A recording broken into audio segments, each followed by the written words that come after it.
Recent discussions concerning disciplinary practices in British schools during the 1950s through the 1970s have drawn attention to the varied methods employed by teaching staff, particularly in secondary education. Of particular interest are accounts suggesting that some teachers occasionally adopted implements or procedures outside the standard regulations governing school corporal punishment. One such recollection concerns a female pupil named Angela at Birkdale, who recalled being struck by a male music teacher using what she described as a ping-pong bat. While there is little evidence to suggest that such an item was formally authorized for disciplinary purposes, the implication is that the teacher may have introduced his own implement. Whether this represented an isolated incident or a more regular practice remains unclear. It has also been suggested that the teacher may simply have had the item in his possession for extracurricular table tennis activities and used it opportunistically. Researchers examining school punishment records have noted the recurring use of the phrase unspecified anatomy in cases where the exact area of punishment was not identified. In many Liverpool schools, records appear to indicate a fairly standardized approach to corporal punishment, most commonly involving cane strokes administered across the palm of the hand. This has led some observers to speculate that local education authorities in the area may have imposed firmer regulations concerning the punishment of girls than was the case elsewhere. Only a single reference has been found concerning the use of the strap in a Roman Catholic school in Liverpool, despite reports that the implement was used more frequently in nearby Manchester schools. The available evidence therefore suggests that many schoolgirls in Liverpool during the 1950s and 1960s may have avoided corporal punishment directed at the buttocks within the school environment, though domestic disciplinary practices were likely rather different. Angela's brief recollection concerning Birkdale remains one of the few surviving references to the use of a table tennis bat in school discipline. She stated simply that a music teacher had used such an implement upon her while she was in the second year. Another former pupil, Christine, offered an account of disciplinary practices at Balliol Road School for girls. Her testimony suggests that punishment directed at the buttocks was unusual, and that caning of the hand was the normal procedure. She recalled receiving frequent punishments from members of staff, particularly Miss Taylor and the headmistress, Miss Evans. On one occasion, at the age of 14, she was caned on the buttocks after accidentally flicking custard onto a supervising teacher during lunch.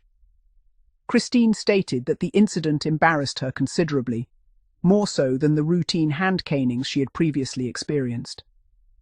Some commentators have speculated that the headmistress may have regarded the punishment as proportionate to the embarrassment caused to the supervising member of staff. Whatever the reasoning, the account appears to represent an exceptional rather than routine example of such punishment at that school. Observers studying recollections from Merseyside schools have remarked upon the apparent consistency of disciplinary methods in the region when compared with neighbouring counties. Accounts from former pupils tend to be concise and restrained, whereas more sensational descriptions are often viewed with scepticism, particularly where excessive detail concerning clothing or personal appearance is provided many decades after the events described. At Goresdale School, evidence suggests that corporal punishment directed at the buttocks may have been more common than hand caning, particularly for female pupils. However, details concerning the ages of the pupils involved remain uncertain. One former pupil recalled being placed over the headmaster's knee and spanked alongside several friends after complaints from local residents regarding noisy behaviour outside a nearby house. Another former pupil corroborated the incident, though in highly critical terms regarding the headmaster's conduct. Accounts from Eastway Secondary School also indicate that punishment on the buttocks was occasionally administered to girls. One former pupil, Angela, recalled being caned by Mrs. Girvan after forging a note in an attempt to avoid physical education lessons. She later discovered that the school had already contacted her mother for permission, and she reported receiving further punishment at home. Another former pupil, Elaine, separately recalled receiving the cane twice from the same teacher, whom she remembered as a physically imposing cookery instructor. One particularly striking recollection concerns a science teacher, Mr. Riley, who allegedly placed a girl over his knee and slapped her for talking during class. The former pupil observed that such behaviour would be regarded very differently in modern educational settings. Interestingly, reports of over-the-knee punishments in secondary schools appear comparatively rare and are more commonly associated with the later years of corporal punishment's existence during the 1970s and early 1980s. Some researchers have expressed surprise at this, having expected such practices to be more prevalent during the 1950s and 1960s. It is possible that former pupils from earlier decades may simply be less inclined to discuss such experiences publicly. Consideration has also been given to the broader question of how controversial disciplinary practices could occur with little apparent challenge during that era. Several explanations have been proposed. A long-serving and highly respected teacher with an established reputation for professionalism may have enjoyed considerable trust from both school management and parents.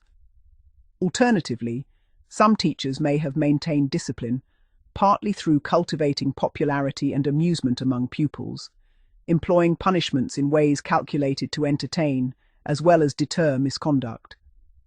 Others have suggested that certain individuals may have relied upon careful judgment of pupils and parents alike, selecting disciplinary approaches unlikely to provoke complaints or scrutiny.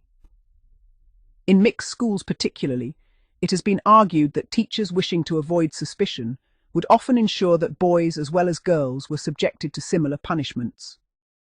Taken together, these recollections provide a revealing glimpse into disciplinary culture within British schools during the mid-20th century, illustrating both the accepted authority of teachers at the time and the considerable variation in how that authority was exercised.